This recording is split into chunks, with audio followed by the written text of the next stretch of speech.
Hello, this is Michelle Rounds coming at ya live and direct.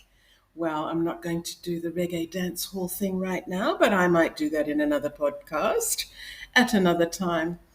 So today I wanted to just share thoughts about materialism and what is materialism? What does being materialistic mean? And in my opinion, only my opinion, it means having a love of things, which I absolutely have. I absolutely adore, I respect, and I have great awe for master craftsmen, people that do things beautifully, that craft things elegantly, wonderfully, cleverly. I love innovation. I love design. I love everything to do with things.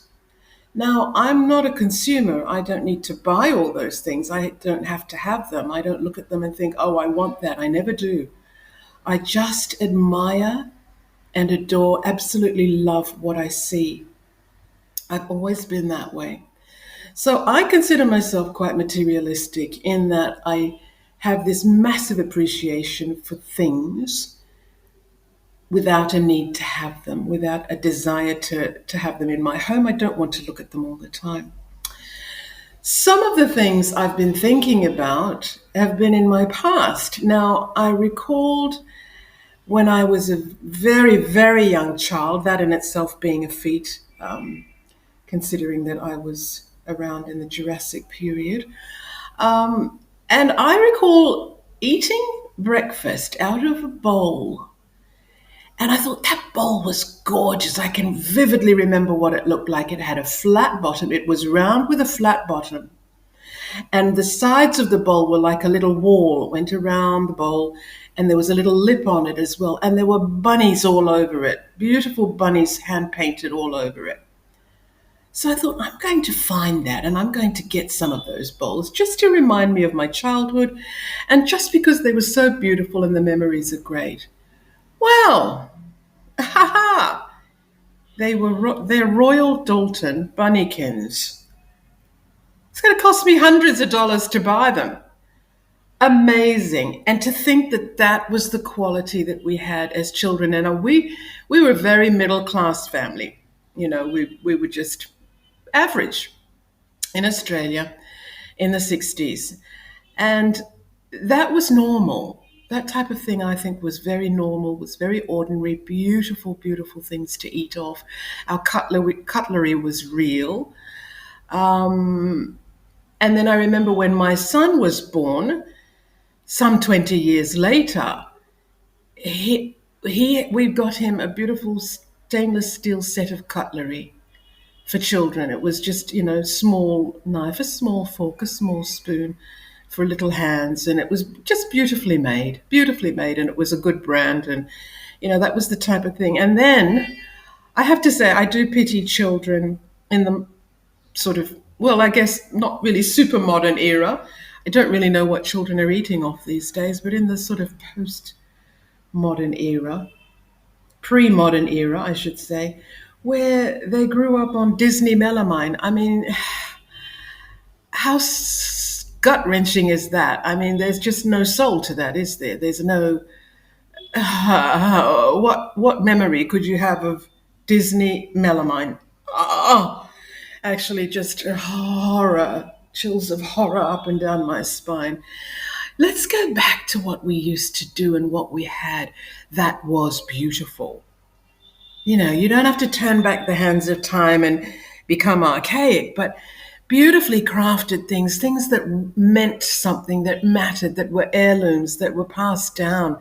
Isn't that wonderful?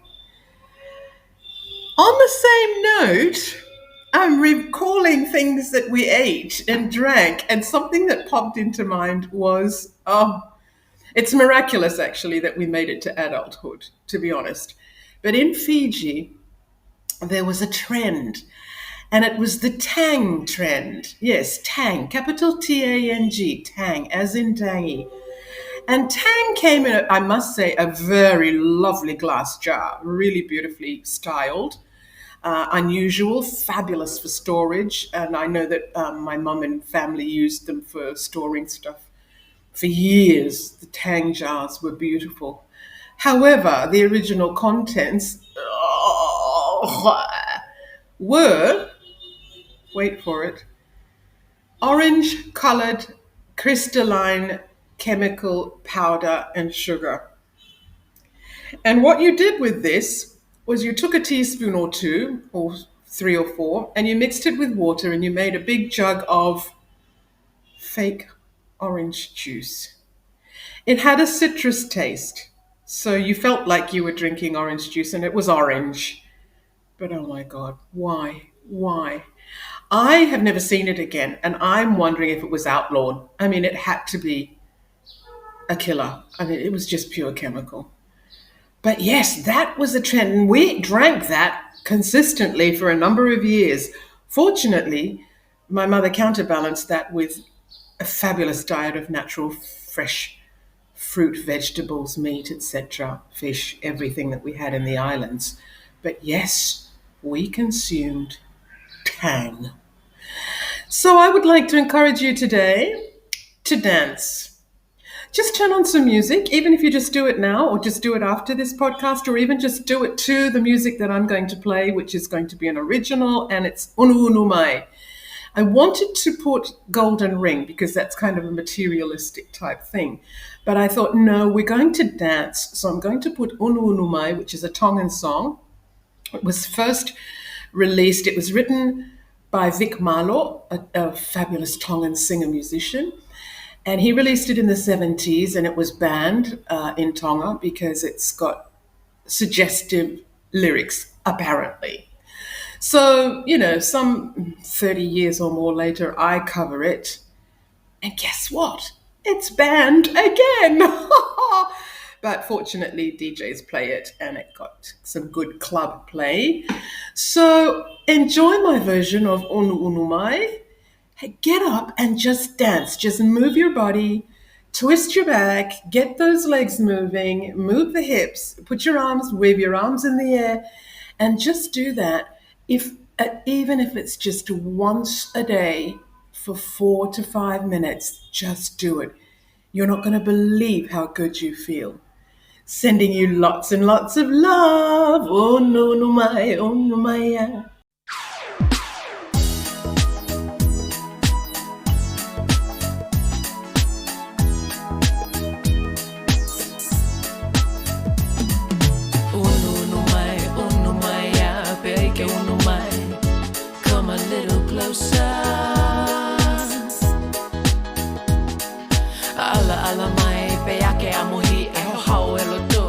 Touch me soft and tender.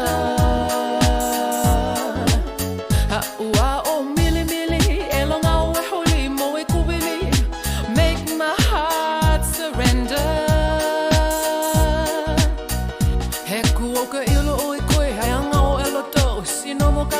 I need you more than ever. Unu unu mai, unu unu mai, unu mai ya.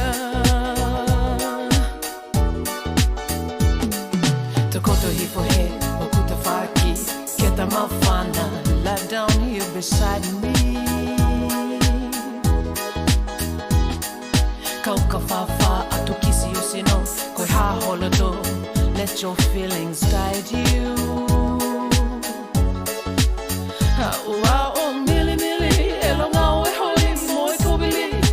Make my heart surrender.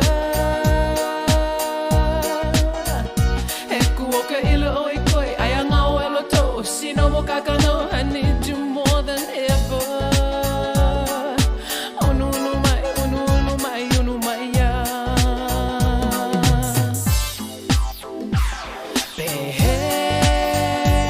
Keke alu alu alu alu alu ai pe. Kau no fo tokota hape.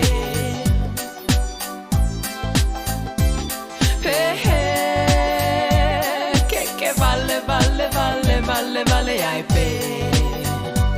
Kau mate tokota hape. Ke homa foli ele toni mo e ofa. Ko hono ngata e oe amana ki tae hua. ke katoke wa o ofa hata ngata tae ofa. Pea kai mana tu I ao mosi o ku whai ngata.